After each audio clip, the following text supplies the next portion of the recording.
एक बार एक जैन फकीर को उनके कुछ मित्रों ने खाने पर बुलाया। जापान की घटना है। 7 मंजिला इमारत थी जहां वे ठहरे हुए थे। 7वीं मंजिल पर ही उस घर के मालिक, उस गृहपति ने सारी व्यवस्था कर रखी थी। उस गृहपति ने अपने और भी बहुत से दोस्तों और रिश्तेदारों को बुलाया था। सभी उस 7वीं मंजिल पर बैठकर उस जैन फकीर की बातें सुन रहे थे। तभी अचानक भूकंप आ गया। जापान में भूकंप आते भी बहुत हैं। जैसे ही भूकंप के झटके महसूस होने शुरू हुए, सभी उठकर भागे। दरवाजे और सीढ़ियों पर बहुत भीड़ हो गई। करीब 100 के आसपास लोग थे। सभी भाग रहे थे। वह गृहपति भी भाग ही रहा था कि वह सीढ़ियों में फंस गया। तभी अचानक उसे याद आया कि कार्यक्रम के मुख्य अतिथि वे जैन फकीर तो कहीं दिख ही नहीं रहे। कहीं वे कमरे में ही तो फंसे नहीं रह गए। वह उन्हें देखने वापस कमरे में गया। उसने देखा तो वह देखकर दंग रह गया। वह जैन फकीर तो पलथी मारे, आंख बंद किए, एकदम शांत चित्त से बैठे हुए थे। ऐसा लग रहा था जैसे बुद्ध की शांति से भरी प्रतिमा हो। चारों तरफ हाहाकार और हल्ला मचा हुआ था। सभी अपनी जान बचाकर अंधाधुंध भाग रहे थे। बिल्डिंग में भी भूकंप के झटके महसूस हो रहे थे, लेकिन यहाँ यह फकीर तो बिना विचलित हुए ध्यान में मग्न थे। उस फकीर के चेहरे की शांति उस गृहपति को अपनी ओर चुंबक की तरह खींच रही थी। उसका रूप, उसकी शांति, उसका आनंद सम्मोहित कर लिया गृहपति को। खींचा चला आया जैसे कोई चुंबक से खींचा चला आता है। आकर बैठ गया फकीर के पास। भूकंप आया और गया। कुछ देर बाद जैन फकीर ने अपनी आंखें खोली और भूकंप की वजह से जिस जगह पर उनकी बात रुक गई थी, उसी जगह से उन्होंने अपनी बात दोबारा शुरू की। गृहपति ने कहा, महाराज, अब मुझे कुछ भी याद नहीं कि हम क्या बात कर रहे थे और कहाँ पर हमारी बात रुक गई थी। सारे शहर में हाहाकार मचा हुआ है। सभी अपनी अपनी जान बचाकर भाग रहे हैं। इतना बड़ा भूकंप, इतना बड़ा झटका आया।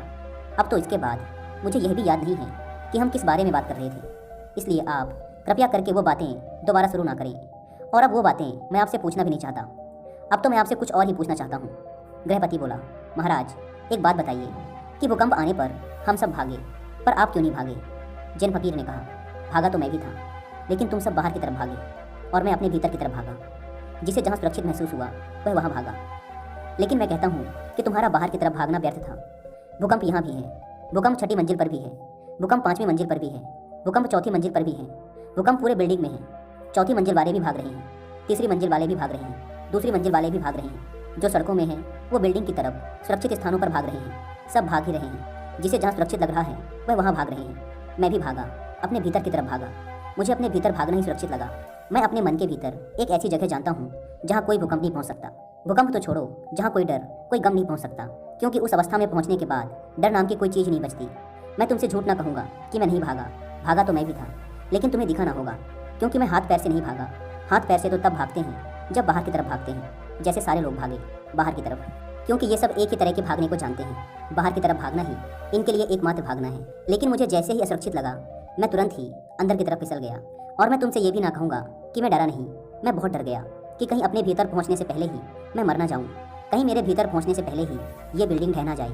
मैं चिंतित था कि कहीं ध्यान में पहुँचने से पहले ही यह इमारत मुझ पर गिर ना जाए। लेकिन जब मैं एक बार उस अवस्था में पहुँच गया, फिर मुझे कोई चिंता ना रही। फिर किस बात की मौत, फिर तो केवल मेरा शरीर मरता, क्योंकि मेरा मन तो ध्यान में था। मैंने ध्यान में ही ज़िंदगी को जिया है और मैं ध्यान में ही मरना चाहता हूँ। इसलिए जैसे ही मैं एक बार उस अवस्था में पहुँच गया, मैं निश्चिंत हो गया, क्योंकि मैंने अपने लक्ष्य को पा लिया था। मरने का क्या, मरना तो एक दिन सबको है, लेकिन कुछ नासमझ लोगों के लिए मृत्यु एक अभिशाप है। वो इसे गलत समझते हैं और इससे पीछा छुड़ाना चाहते हैं। जबकि सच्चाई ये है कि आपके जन्म से पहले जब आपने अपने माँ की कोख में विकसित होना शुरू किया था, उसी क्षण से आपने मरना शुरू कर दिया था। हर एक दिन बीतने के साथ आप मृत्यु के और करीब पहुँचते चले जाते हैं। ध्यान से देखा जाए तो हर एक श्वास को अंदर लेना एक जीवन है और उसे छोड़ना मृत्यु। जिस प्रकार सूर्य का उदय होना इस बात को पक्का कर देता है कि उसका अस्त भी होगा, उसी प्रकार हमारा जन्म भी इस बात का संकेत है कि एक दिन हम सभी मृत्यु को प्राप्त हो। उस जैन फकीर ने कहा, मैं तुम्हें कोई सिद्धांत नहीं सिखा रहा हूँ, बल्कि शराब पिला रहा हूँ। अंगूर से निचोड़ी हुई नहीं, बल्कि आत्मा से निचोड़ी हुई। पियो, खूब पियो, नाचो, गाओ, हंसो, मुस्कुराओ और जीवन में जितने भी क्षण मिले अंदर की तरफ मुड़ जाओ। किसी भूकंप का इंतजार मत करना, क्योंकि भूकंप के समय वही अंदर जा पाते हैं जो रोज़ अंदर जाते रहते हैं, जिनका रोज़ आना जाना लगा रहता है। मैं अंदर जा पाया क्योंकि मैं रोज़ जाता हूँ और अंदर का यह रास्ता मेरे लिए परिचित था। यह मत सोच के बैठो कि जिस दिन मृत्यु आएगी उस दिन ध्यान कर लेंगे, नहीं हो पाएगा। अगर जीवन भर धन की चिंता की है तो मरते वक्त भी अंदर धन की ही चिंता चलती रहेगी। अगर पद की चिंता की है तो मरते वक्त भी और ऊंचे पद प्राप्त करने के लालसा लिए मरोगे, क्योंकि अपने पूरे जीवन में हम जो कुछ भी करते हैं, मरते वक्त वही सारे विचार और कर्म हमारी आंखों के सामने से छोटे रूप में गुजरते हैं।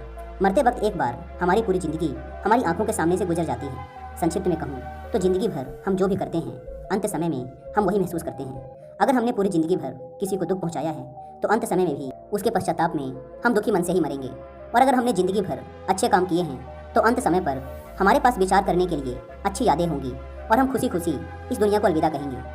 फकीर ने उस गृहपति से कहा, अगर तुम ध्यान में मरना चाहते हो तो ध्यान में जाना, ध्यान को जीना शुरू कर दो, ताकि मरते वक्त तुम्हें अपने भीतर जाने में तकलीफ ना हो और तुम ध्यान में ही इस दुनिया को अलविदा कहो।